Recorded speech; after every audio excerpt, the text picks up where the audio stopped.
नमस्कार मित्रों, इल्विन क्लासेस के YouTube प्लेटफॉर्म पे आपका बहुत बहुत स्वागत है। मेरा नाम विवेक है। हम लोग उत्तर प्रदेश पुलिस की जो परीक्षा टल गई है, री एग्जाम होगा धांधली के चलते, उसमें एक एक विषय एक एक के जीएस सेगमेंट को हम लोग लिए हैं। उसमें एक एक टॉपिक को पढ़ेंगे और पूरी तन्मयता के साथ पढ़ेंगे। आज हम बात करेंगे मानवाधिकार क्या होता है। मानवाधिकार चूंकि एक अलग से टॉपिक दिया गया है सिलेबस में, तो इससे प्रश्न भी आए थे और पुनः प्रश्न आने की संभावना है। तो आइए आज हम बात कर लेते हैं मानवाधिकार। जानते हैं कि मानवाधिकार किसे कहते हैं, मानवाधिकार की परिभाषा क्या होती है। तो मानव अधिकार वे अधिकार हैं जो किसी भी व्यक्ति को जन्म के साथ ही प्राप्त हो जाते हैं। मानव अधिकार ऐसे अधिकारों को कहते हैं जो किसी भी व्यक्ति को जन्म के साथ ही प्राप्त हो जाते हैं। इसके अंतर्गत हम राजनीतिक, सामाजिक, आर्थिक जैसे अन्य अधिकार भी शामिल करते हैं। इन्हीं के संदर्भ में संयुक्त राष्ट्र ने, यूनाइटेड नेशन ने वर्ष 1998 में एक घोषणा पत्र जारी किया था। संयुक्त राष्ट्र के द्वारा मानव अधिकारों के संदर्भ में 1998 में एक घोषणा पत्र जारी किया गया था, जिसमें कहा गया था कि मानव के बुनियादी अधिकार किसी भी नस्ल, जाति, धर्म, लिंग, समुदाय और भाषा आदि से भिन्न होते हैं।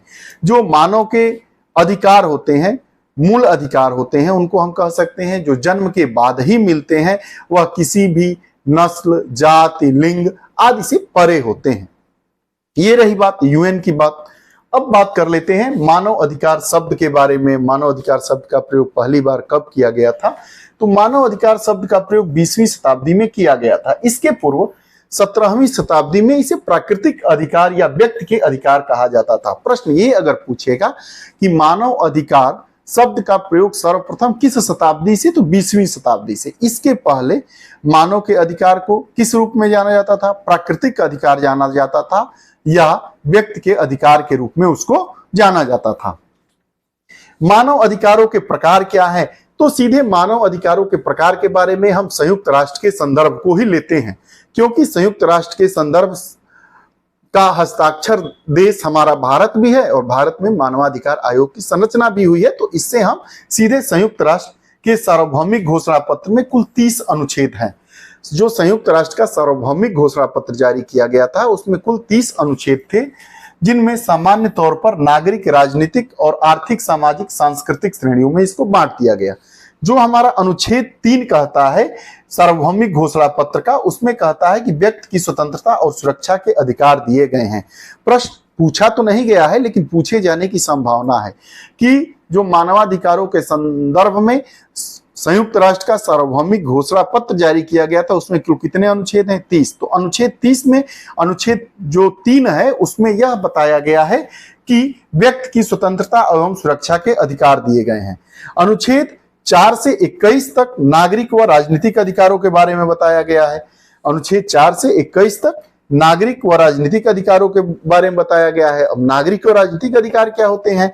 कुछ प्रमुख है। दासता से मुक्ति का अधिकार, कानून के समक्ष समानता का अधिकार, उचित निष्पक्ष मुकदमे का अधिकार, शादी करके घर बसाने का अधिकार, इन तमाम तरह के अधिकारों को, चुनाव लड़ने का अधिकार, ये सारे अधिकार इसमें दिए गए हैं। उसके बाद उस अनुच्छेद के बाद 21 के बाद आर्थिक, सामाजिक और सांस्कृतिक आधार कुछ दिए गए हैं मानव अधिकारों के। उसमें सामाजिक सुरक्षा का अधिकार, समान कार्य के लिए समान वेतन का अधिकार, काम करने का अधिकार, आराम तथा फुर्सत का अधिकार आदि आदि है। मतलब ऐसा ही नहीं है कि 24 घंटा हम काम करेंगे, हमें आराम करने और फुर्सत में रहने का भी अधिकार है, सोने का अधिकार है, इसी के अंतर्गत दिया गया है। अब मानव अधिकारों की विश्वव्यापी घोषणा कब हुई? आप जानते ही, एक विश्व मानवाधिकार दिवस कब मनाया जाता है? 10 दिसंबर को। 10 दिसंबर 1948 को संयुक्त राष्ट्र की सामान्य सभा ने मानव अधिकारों की सार्वभौमिक घोषणा को स्वीकार कर लिया। कब स्वीकार किया गया? 10 दिसंबर 1948 को।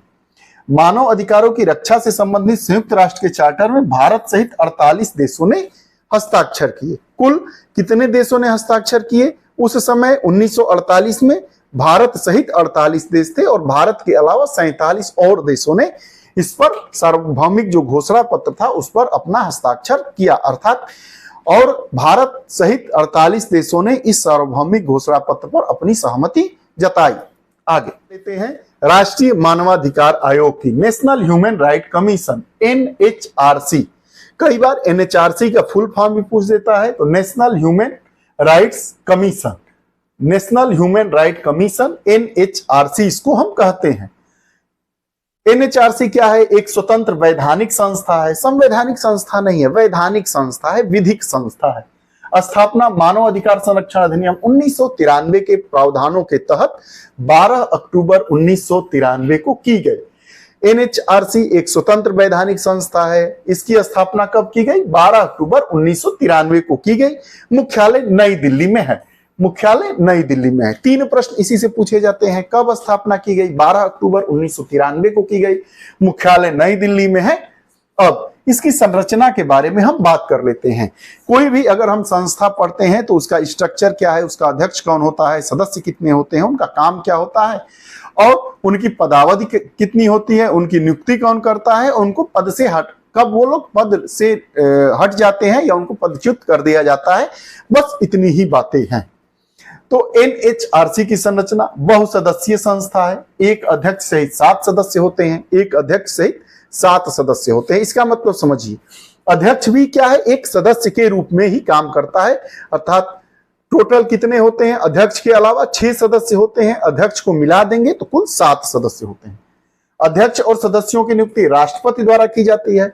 किसके द्वारा? राष्ट्रपति के द्वारा। लेकिन ऐसा नहीं है कि राष्ट्रपति स्वयं ही उसको निर्वाचित कर देगा, नियुक्त कर देगा, अपॉइंट कर देगा। राष्ट्रपति द्वारा प्रधानमंत्री की अध्यक्षता वाली उच्च स्तरीय कमेटी के द्वारा किया जाता है। जो प्रधानमंत्री की अध्यक्षता वाली उच्च कमेटी होती है, उस कमेटी में कौन कौन से लोग होते हैं?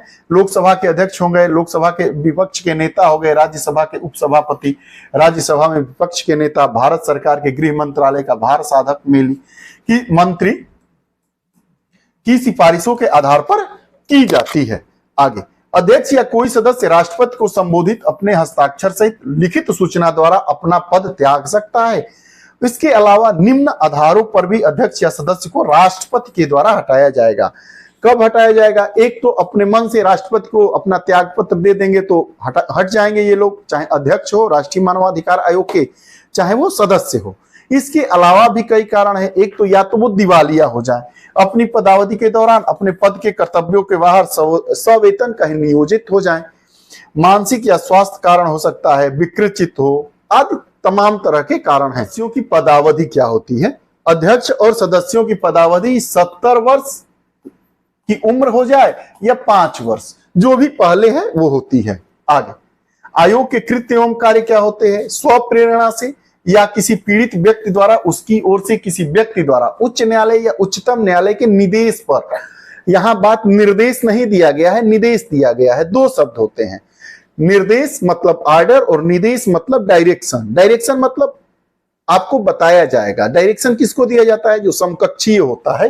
तो निर्देश पर उसको प्रस्तुत की गई अर्जी पर यह अपना कार्य करेगा। या मानव अधिकारों का किसी लोक सेवक द्वारा अतिक्रमण या दुष्प्रेरण किए जाने पर, या ऐसे अतिक्रमण के निवारण में किसी लोक सेवक द्वारा उपेक्षा की शिकायत के बारे में जांच करना। दूसरा क्या होता है? किसी न्यायालय के समक्ष लंबित किसी कार्रवाई में जिसमें मानव अधिकारों के अतिक्रमण का कोई अभिकथन अंतर विलंबित है, उस न्यायालय के अनुमोदन के मध्यक्षेप करना।